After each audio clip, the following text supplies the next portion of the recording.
When it comes to the stock market, the biggest reference point that people use is the S&P 500. Right.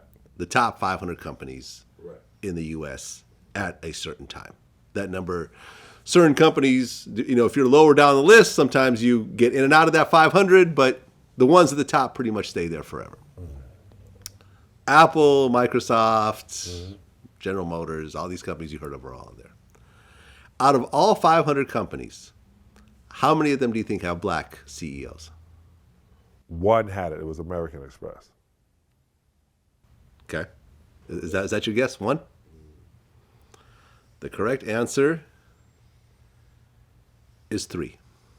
I called out, the reason I called out my man from American Express because he's also a frat brother, Q-Side, Mega Sci Fi today. Is he still? I'm not. No, he wasn't. But I remember when they started talking Yeah. about black people, I almost said it like, well, where are they? Kenneth Frazier from Merck and Company, Marvin Ellison from Lowe's, and Roger Ferguson Jr. from TIAA.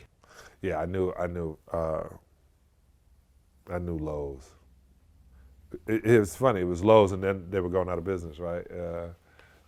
Used to be. Remember, there was a black CEO of McDonald's at one point, but they moved him around. Yeah. 3 out of 500 is around half of 1%. Yeah, not even close to it. The black population in America is around 15%. Yeah, 13.6. 13.6. Less than half of 1% is actually running these companies. Right, but it's so funny. The blacks make all of the standard. It is the craziest thing. It is the standard in sports, in entertainment, in art. It's the standard, but it doesn't get to run the company that will know how to manipulate or to exploit that entity. Right. Michael Jordan is not one of the top shareholders of Nike. Nope. I saw a rundown, and he's not even on the list in terms of top shareholders. He's made a lot of money with them. They made a lot more with him. They made a lot more with him. Yeah. He is not one of the main owners of Nike at all. Which makes sense.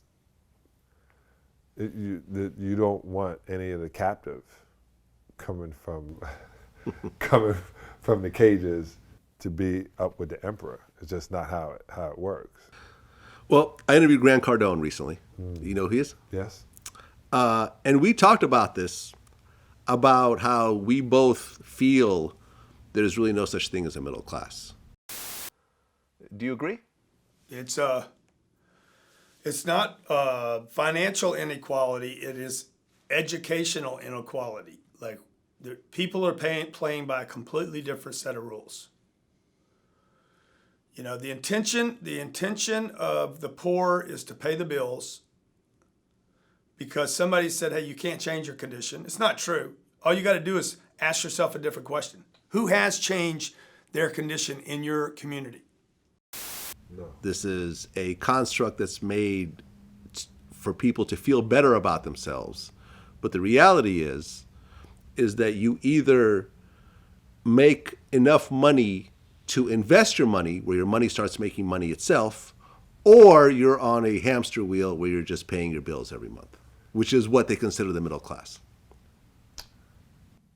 And they keep showing pictures of the 50s when the middle class was developed, right? Came back from the army, you come back in, you had a nice sleek car, you had a suit on, you put your briefcase down, you took your hat off, your wife gave you a drink, you loosened your tie. It was very Mary Tyler Moore. They positioned it just as the way it is. I think this, and I say this, my daughter, Giovanna, now she and her videographer, she's like, I'm doing the music to his beats, his videos, and we're putting them out ourselves as singles. I said, I've been telling you this for 16 years. 16 years.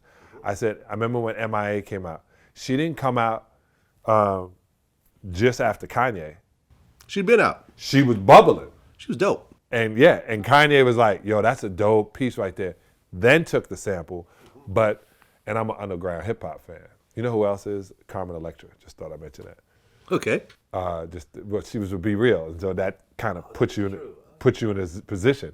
And I remember we were talking about it. Melissa Ford, another underground hip hop head. And when I told her, I said, this girl, MIA, she's on YouTube. You can check out her, what was it called? Not Facebook. What was the first one called? MySpace. Her MySpace is the shit. Like, yo, you got to hear the Raheem Devine. If you want to do that R&B, you got to go this route. That's literally what I said. And she's starting to pick it up now as she's taking over a career. If you don't make your own money, you are going to be broke. If you don't develop something that you can do yourself, they're going to send it to China.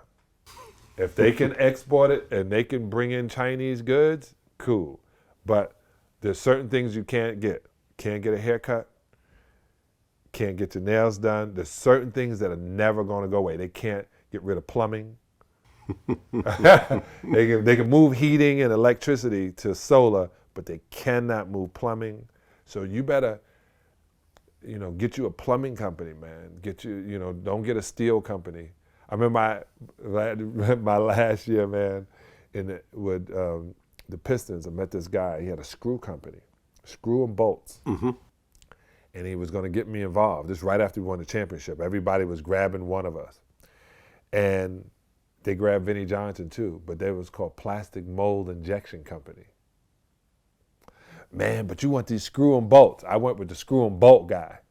Vinnie Johnson now runs a $300 million company called Piston Group on plastic. and you go in the car, there's no more screws and bolts.